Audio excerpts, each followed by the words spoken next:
So you want to build a business that doesn't just grow, it explodes. Like seriously explodes. That's what we're diving into today. Yeah, we're talking about achieving what Scott Oldford calls the nuclear effect in his book, The Nuclear Effect, The Six Pillars of Build. And let me tell you, this book is not for the faint of heart. Oldford doesn't mess around. He's all about pushing entrepreneurs to create businesses that are both wildly successful and sustainable. And what I find really interesting is that he doesn't just focus on tactics, like the latest marketing hack or sales funnel. Right, he's all about the bigger picture. Exactly. He talks about building a whole system, a solid foundation for your business. Like building a house, right? You don't just start slapping up walls and hope for the best. You need a plan, a blueprint. And that's where Oldford's 6 pillars come in: marketing, sales, product, operations and team, finances, and mindset. 6 pillars. Sounds kind of intimidating, right? But here's the thing. He doesn't see them as separate entities. Oh, absolutely not. He stresses how interconnected they are, like gears in a machine, working together to create that exponential growth you're after. Okay, so let's break down the first pillar because I know this is something a lot of entrepreneurs struggle with, marketing. It's so easy to fall into what Oldford calls the spaghetti method, throwing everything at the wall and seeing what sticks. Been there, done that. Totally. But Oldford, he's got a more strategic approach, right? What's that called again? The relevancy, omnipresence, and intimacy method. Relevancy, omnipresence, intimacy. And this resonates so much with what you've been saying about wanting to attract those high-value clients, building a brand that really stands out. Right, becoming the go-to expert in your niche. So how does this relevancy thing work exactly? It's about being laser-focused on your ideal client, sending messages that are so tailored to their needs that they're like, wait, are they talking directly to me? It's like speaking their language, understanding their pain points better than they understand them themselves. And here's the thing that I found really eye-opening. Oldford says most entrepreneurs focus on marketing to the 3% who are ready to buy right now. But what about the other 97%? Ooh, good point. What about them? Exactly. And that's where many businesses miss out.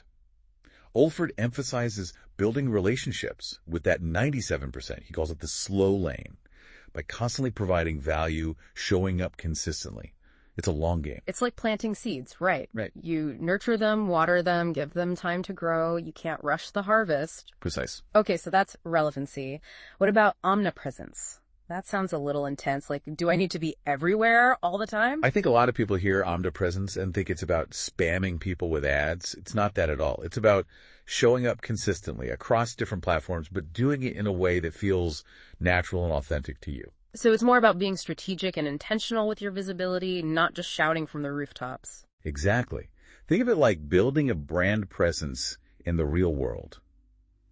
If you walk past a store every day and it always looked interesting, eventually you'd be curious enough to go inside. It's about building that familiarity and trust over time. I like that. Okay, so we've got relevance and omnipresence. Now let's talk about intimacy. That sounds kind of, I don't know, a little awkward in the business world, doesn't it? You'd be surprised. This is where things get really interesting, especially in the digital age where genuine connection can feel kind of scarce. Right, everyone's hiding behind their screens. Exactly. But Oldford, he stresses the importance of being real, building genuine relationships with your audience. So, what does that look like in practice? It's about having real conversations, fostering a sense of community, and being willing to be vulnerable. Vulnerability. I feel like that's a scary word for a lot of entrepreneurs. It can be, but it's also incredibly powerful. And you know what? Oldford walks the talk. He's incredibly open about his own journey. He even shares about going $1 million in debt. Wow. That takes guts. Right. But it's so refreshing. I can see how that would resonate with people. It makes you human, relatable. What? Like, hey, this guy gets it. He's been there. Exactly. It's that authenticity that builds trust, and ultimately that's what it's all about, right? Because when you think about it, people can smell BS a mile away, especially online. Oh, absolutely. Authenticity is key.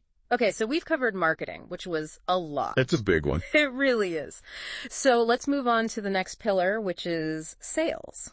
And I know for a lot of people that word sales, it can be kind of a turnoff. Totally. It can feel icky, pushy, like those used car salespeople we've all seen in movies. Right. But Oldford, he flips the script on that. He sees sales as more about guiding than pitching. I like that. It's about really understanding your prospects' needs, Hmm. their pain points, and then guiding them towards a solution that genuinely helps them. Not just pushing a product on them because you need to make a sale. Exactly.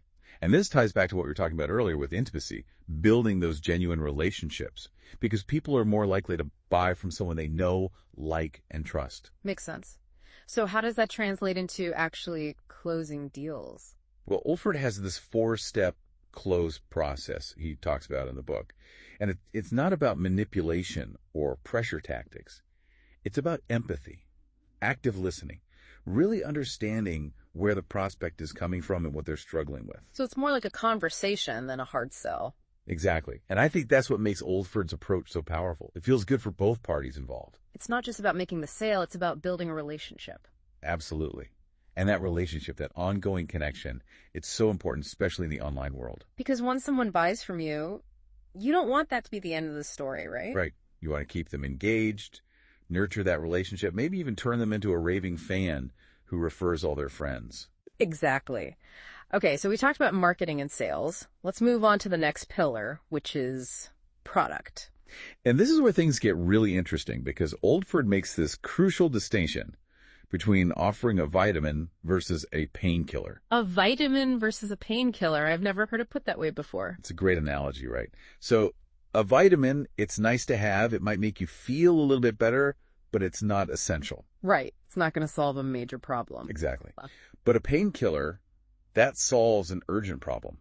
It takes away the pain. And Oldford's point is that most entrepreneurs, they get so caught up in the features and benefits of their product or service that they forget to focus on the pain they're solving. They're so busy talking about how shiny and new their product is that they forget to explain why anyone should actually care. Exactly. They're offering a vitamin when what people really need is a painkiller. So when you're thinking about your own product or service, ask yourself, am I solving a real problem? Am I offering a true painkiller? That's such a powerful question. And it's so easy to get caught up in our own little bubbles, thinking what we offer is amazing, without really considering if it's actually meeting a need in the market. Totally. And, even if you are offering a painkiller, there's always room to increase the value you're providing. Right. Make that painkiller even more effective. Exactly. And Oldford talks about this in terms of creating an integrated product suite. So it's like instead of just having one product or service, you have a whole ecosystem of offerings that work together to support your clients at different stages of their journey. Exactly. It's about thinking long term, building those deep, ongoing relationships with your clients. And I imagine that also ties into recurring revenue, which is something we talked about earlier. Absolutely. Oldford's a huge advocate for building MRR, monthly recurring revenue, into your business model. It creates more financial stability, predictability, and it allows you to better serve your clients over the long haul. It's like building that solid foundation we were talking about earlier. Right. And that leads perfectly into the next pillar, operations and team. Because if you want to create a business that runs smoothly without you having to be involved in every single detail. Which, let's be honest, is what we all want, right? Right. We don't want to be slaves to our businesses. Yeah. You've got to build systems, processes. You need a team you can trust to handle things. Okay, so let's talk about that. Operations and team. What are some key things entrepreneurs should think about when it comes to building out their operations? Well, first and foremost, it's about getting crystal clear on your role in the business. Are you the visionary, the CEO, the head of marketing? Because we can't be everything to everyone, right? Exactly. And once you're clear on your zone of genius, you can start building a team that complements your strengths. So it's about surrounding yourself with people who are good at the things you're not so good at. Exactly. It's like putting together a puzzle. Each piece is important, but they all need to fit together to create the complete picture.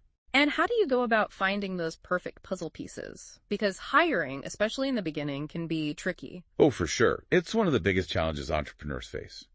But Oldford stresses the importance of hiring slow, firing fast. So really taking your time to find the right people who align with your values, your vision. Exactly. Because the wrong hire can cost you time, money, and a whole lot of headaches. No one wants that. No, they don't. And it's not just about finding the right people. It's also about creating a culture where they can thrive. That's so important. Culture is everything. It really is. Oldford talks about the importance of clear communication, shared values, even having dedicated time for fun and connection, especially for remote teams. It's like building that family atmosphere, even if everyone's working from different parts of the world. Precisely. Because when people feel valued and connected, they do their best work. It's a win-win. Okay, so we've talked about operations and team. Now, let's move on to what might be the scariest pillar of all finances. Oh yeah, finances. It's the one area of business that tends to make even the most seasoned entrepreneur a little bit squeamish. Totally. I'd rather talk about marketing or product development any day. But the reality is, we can't ignore the numbers. Absolutely not. And Oldford's really big on this. He says that many entrepreneurs, especially those who are more creatively inclined, they have this distorted view of their finances. They stick their head in the sand and hope for the best. Pretty much. But the problem is, you can't make smart decisions about your business if you don't have a clear picture of your financial health. It's like driving with your eyes closed. You might get lucky for a little while, but eventually you're going to crash. Exactly. So Oldford encourages entrepreneurs to get really familiar with their numbers. And I don't just mean revenue. Right, because revenue is vanity, profit is sanity. Exactly. You need to understand your profit margins, your cash flow, your burn rate, all of it. So it's not just about making money, it's about keeping it, growing it, being smart about it. Exactly. And that ties into the sixth and final pillar, which might be the most important one of all. Mindset. Because at the end of the day, none of this matters if you don't have the right mindset. Exactly. Your mindset dictates your actions, your decisions, your results.